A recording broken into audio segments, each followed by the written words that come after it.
Ha ha ha ha. Detecting face track enabled. Is it though?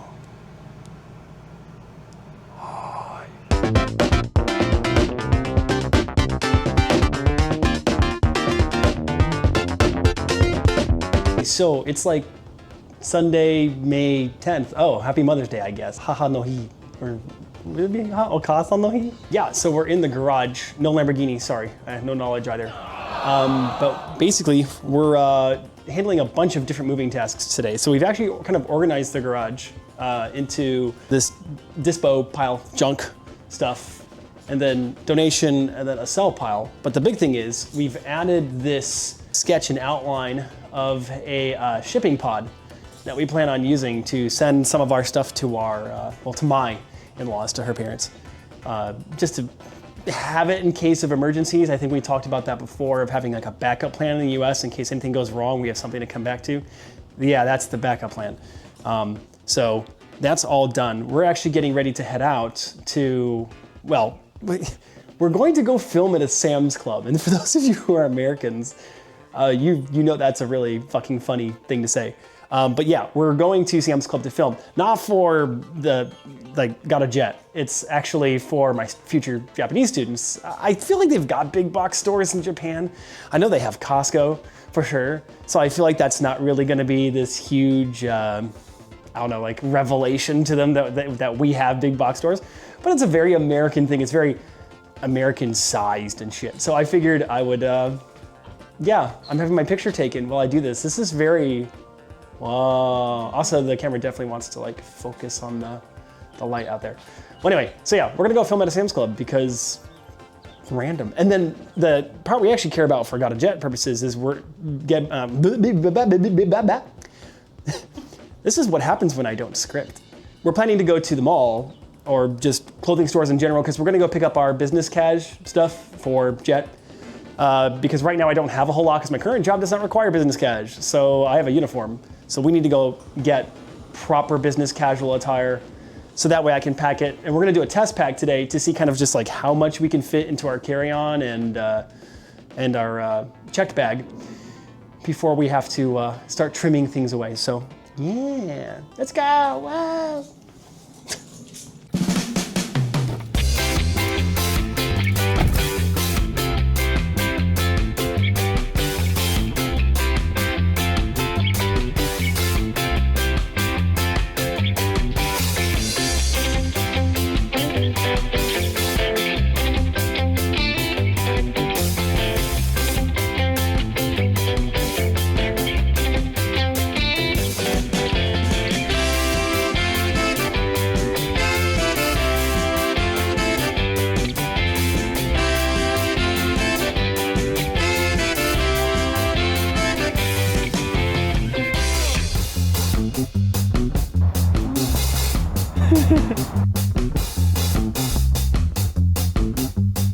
But the Starbucks is completely open.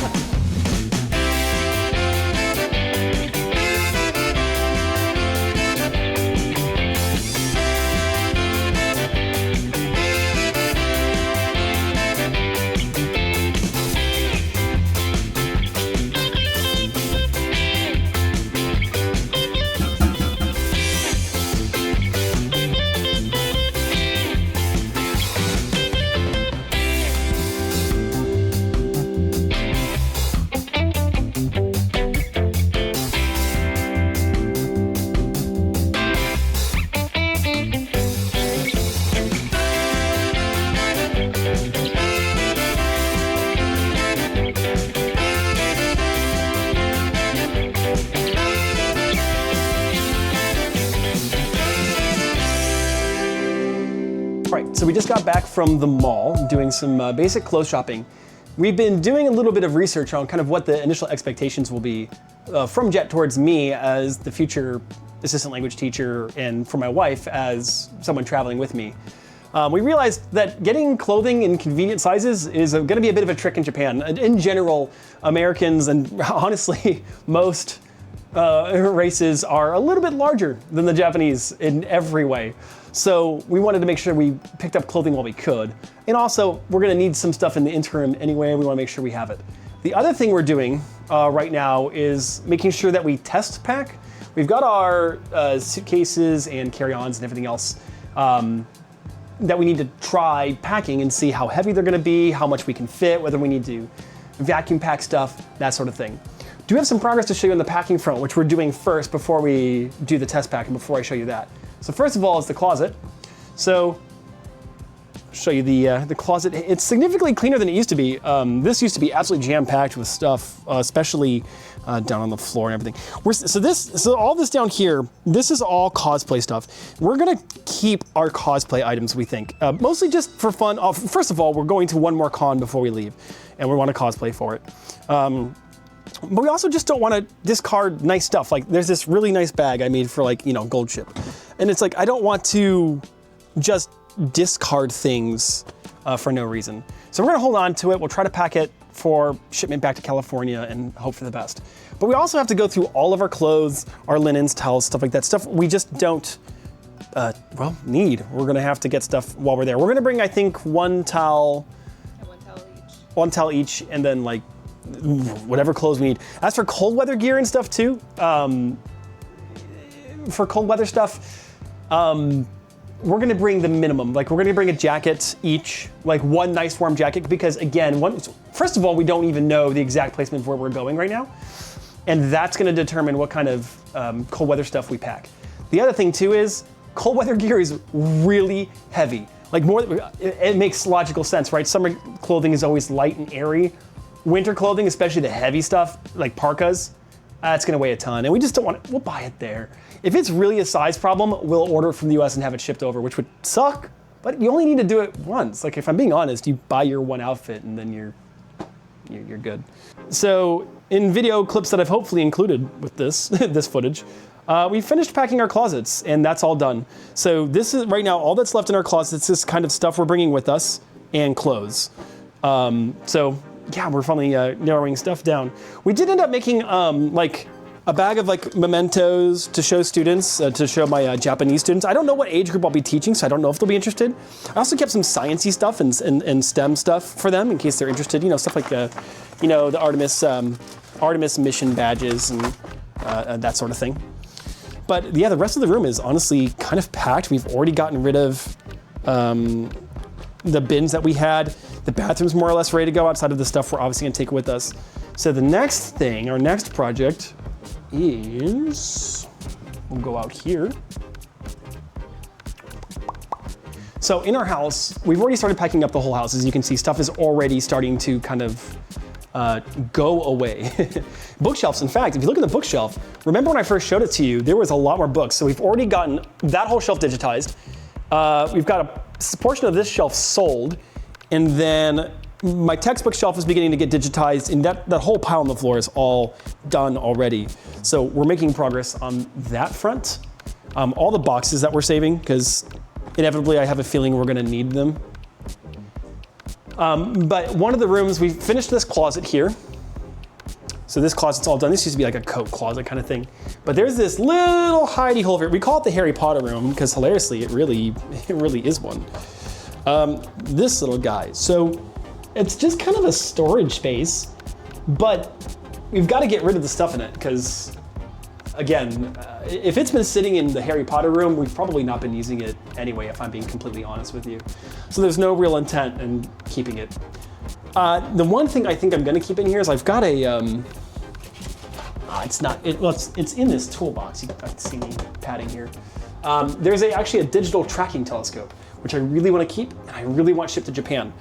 I have a feeling that stargazing in Japan is going to be way better, or astronomy in general, because here in the US, right, I've always lived in big cities. So I was born in Las Vegas, moved from there to Northwest Indiana for a little bit, which is the only place I really got to enjoy stargazing or astronomy or any sort of like scenery. Moved back to Las Vegas, then went to Arizona for school and was in the city, and then moved to Florida. So the problem is I've always lived in big cities, and that means, unfortunately, I've never really experienced what it's like to have low light pollution. And so astronomy just hasn't been a fun thing to do. We did a little bit when we were in Arizona. We were able to find at the apartment we lived at, we had a spot that was nice enough for astronomy. And we did use the telescope. We pulled it out several times, tracked the International Space Station, tracked a couple planetary bodies and a couple stars, some constellation movement. That was really cool. But again, there's just not a lot you can do with all the light pollution in US cities. Now, of course, if I end up in a major city in Japan, that's not gonna change. The light pollution, I imagine there will be even more atrocious and egregious. But on the chance that I get a rural location, we might have a chance to do some proper astronomy. So without further ado, we're gonna get packing the last of the closet and the Harry Potter room. All right, I'm going to record audio with this. I don't know if anyone actually wants to listen to me grunt and groan while I do this. Laundry. All right, let's see what we got. I guess this will end up being some show and tell if I end up editing this. Oh, here, have some light. Oh, heater, that's a definite sell. Oh God, okay, so this deserves some show and tell. This is my knee brace from when I absolutely destroyed my left knee, torn ACL and lateral medial meniscus. It was a fun time. I think I'm gonna donate this. I don't know, what do you even do with medical supplies? Okay, here's the telescope. I guess I can do a quick show and tell with this so you can see what it's like. It is a little dusty. We haven't had any use for it here, but yeah, you can see, hopefully you can kind of see from there a little bit. But yeah, we've got a star chart. It's kind of old. It's by a company called Mead. Yeah, 2000. Yeah, it's not too old, but it's a wonderful telescope, and it's got a slewing mechanism on the bottom, so you can actually change your azimuth. It's really nice, and I really want to keep it because I love astronomy. Well, okay, I say that, and if I were to meet like a proper person who's super passionate about astronomy, they'd probably judge me a little, because I'm into astronomy in that I love space travel and NASA and the space program and private space like SpaceX and Blue Origin and all that. I love all that stuff from the like engineering side. But if you ask me a bunch of things about galaxies and nebulae and black holes and all that, I probably couldn't tell you as much because I just haven't had the opportunity to really dig in as much as I want to. Wrapping paper. Yeah, okay. I hope I don't run into any creepy crawlies in here. This seems like a prime location for like getting surprised, like spooked by a spider. So yeah, speak of the devil, there is a web in this box, but no spider. So, for better or worse. That can hold Christmas wrapping. Oh, I'm gonna keep this. So I'm gonna put this in the pod for now.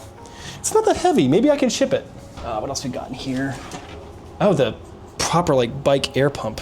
Does this work? Excuse you.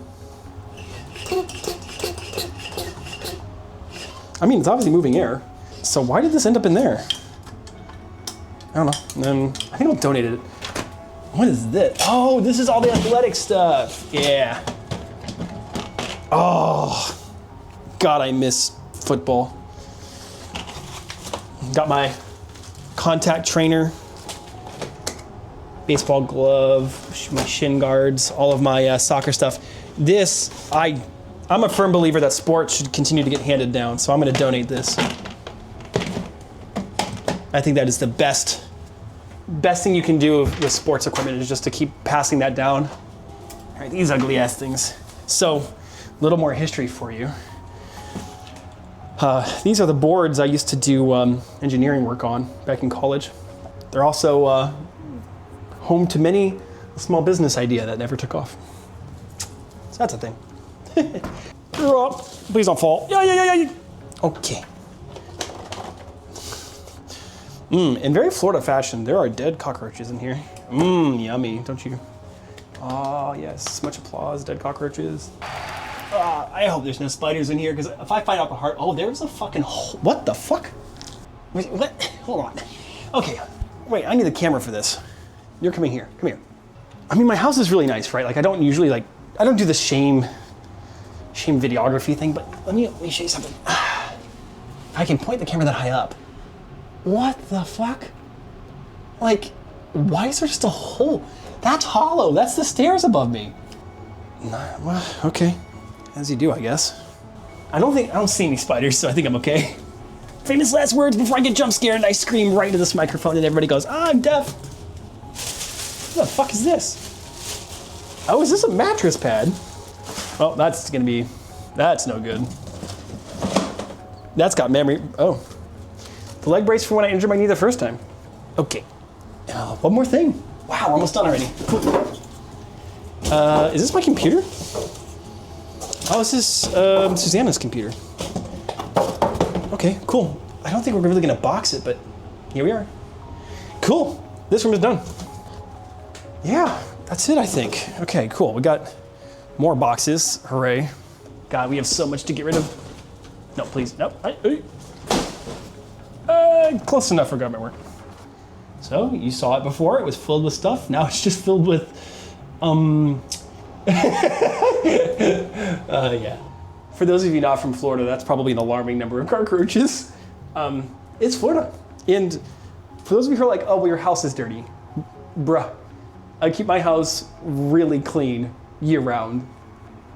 Florida just likes cockroaches, and cockroaches like Florida. I just gotta sweep that room out. I think the broom is in another room though. Or did I put it back in the garage? Yep, nope. Not there. I came around the corner thinking of something funny or like witty to say and then went, I hope I get to look back on this video like 10 years from now and cringe at how bad it is. Good Lord, it is unpleasant in here. I don't fear cockroaches or anything. I'm not one of those people. I'm not like that squeamish, but like bug corpses are just gross. Oh, no, don't get stuck on the broom, please. No, please get off. That's disgusting. No, please let go. Thank you. That's disgusting. Oh, like, thank you. Protein. Those of you who hate doing chores, shield your eyes. It's actually kind of amazing how dirty your house gets when you're moving. You don't even really think about it. Or like maybe it just reveals dirt you didn't know existed. All right, so ready to update you. So we just finished doing, well, first of all, emptying out our closet completely. So we're ready to know like what's going on the pod or what's going with us to Japan. We also finished doing our first ever demo pack into our suitcases. Susanna's still working on hers and about to get hers weighed, but mine's done for now. A lot has been learned in the last, what, hour and a half. Yeah. So here's what we learned. First things first, this is actually really stressful, and we're glad we did it now. It's May 10th. May 10th. Happy Mother's Day. It's May 10th, and we've got about, what, 83, 84 days. I don't know the exact T-minus right now. I'll put it on the screen somewhere, like right there, or there, or there. But we've got just under 3 months, right? So we knew in advance that we wanted to check what fit in what bags before we actually tried to pack. If we had waited to the last minute, first of all, we wouldn't know how much is going in the donate pile, this big old boy. And we also wouldn't know how much can actually fit in our bags with the weight and size restrictions. So let me show you what we came up with. This is my carry-on, and inside the closet here is my checked bag. Here's the solution we came up with. So first things first, for clearing up the closet, we started off by isolating all of our cosplay and like, hey mom and dad, could you send this to me later kind of clothing. That's what all this is. Cosplay, our yukata, some outfits that are just, you know, not suitable for going to Japan right now. That's all there. The next thing we did after that is we figured out how much we could put in our carry-ons, because our carry-ons here, Jet has restrictions on what you can bring with you and what they want to transport away. And Jet has stated they basically want you to bring one carry-on and everything else goes to your living situation, whatever your contracting organization sets you up for. At least that's my understanding of the situation. Into the carry-on, we've basically packed 2 days worth of stuff that we will then launder to last for 4 days, because we're gonna spend 3 days in seminar in Tokyo, and then 1 day on the road or in the air or whatever, traveling to our final destination. So then for the checked bag, this is what we came up with. Down here in this drawer, This is the combination of checked bag and carry-on. So the way I used to have this, right? I used to have 3 drawers where I had like all my private stuff, you know, underwear, socks, all my, you know, little finicky accessories, ties and stuff. I then had all my, you know, my shirts, including work shirts and leisure shirts, and then I had my pants, right? Well, I've changed that. This whole bottom drawer now is essentially the pack. The carry-on and the checked bag all in one drawer. And I'm not gonna lie, this is actually pretty heavy. Like this whole thing is, it's pretty robust. Our weight limit is 22 kilos. And if you just ballpark that at about 2 pounds per kilo, which is not the actual math, but close enough, you get 44 pounds. So 44 pounds is actually not that much. So we've already had to make a couple changes. And then we have a couple questions that we have to get answered too, because there may be more information that we've yet learned. First things first, we had to get rid of all of the heavy clothing. We originally were gonna try to pack some cold weather gear. You know, what if we end up in Wakkanai, up in Hokkaido or something, and it gets colder there sooner? We're just gonna have to buy it there. We're gonna be landing in midsummer, August 1st, peak heat in Japan. We just can't swing the heavy clothes. We are bringing one jacket. My wife and I each have this Columbia layered jacket. This thing's pretty nice. So basically it comes in 2 layers. This is the inner layer here, the green one. And this is the outer layer. And they nest into each other. So the green one goes inside of this. It's the fleece liner. And this is just a water wicking, like wind jacket, I guess. Windbreaker? Is that what these are called? Windbreakers? That's essentially what it is. And it has a detachable hood. So this jacket will meet our needs for everything from rain to winter weather. And that it'll just have to do for now. And it'll keep us away from the frigid cold. That weighs 1.5 pounds. When I tried to pack leggings and I love leggings, by the way, so does my wife. She got me hooked on leggings, and now when it's cold, I wear leggings. We tried doing that with our cold clothing, like, you know, sweaters and stuff like that. Kilo upon kilo of weight. We actually shed almost 10 pounds, 5 kilos, just in warm weather clothes. So that had to go. The next big concern for me is my suit. So yes, it's very dusty, don't at me. It's gonna get dry cleaned and cleaned. It's been sitting for a while. Don't have a lot of reason to wear a suit. My current job is uniformed, so. This fucker weighs 8 pounds. Now, I wanna point out, that does include one nice shirt, a set of pants, vest, and the jacket. So, you're getting a lot of bang for your buck.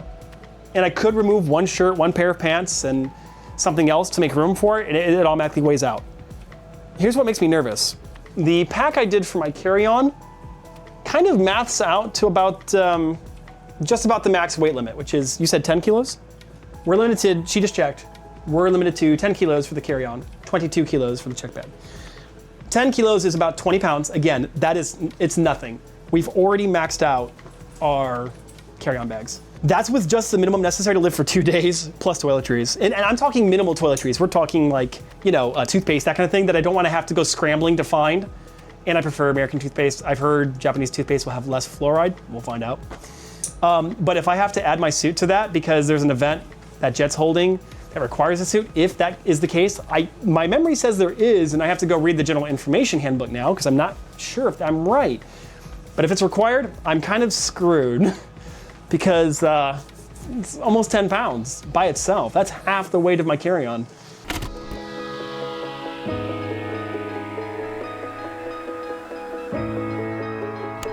We'll see how that goes. But for the checked bag, we got lucky. We're good. I came in at about 32 pounds or so. So I've got about 15 to 16 pounds left. I want to bring some omiyage from America, some like, you know, little cutesy things, you know, to show my students from my time here in America. You know, some of the science stuff. And this, you know, this here weighs like 1 pound. And if I add snacks or whatever from America to bring over and kind of show off, that's not that bad. So I have weight to spare. Countess! What is the saddest type of dinosaur? Gomenosaur. I shouldn't be allowed to make jokes. We're doing this ghetto. You will laugh, by the way. We have a scale. Big, ugly, stupid thing. We didn't pack towels.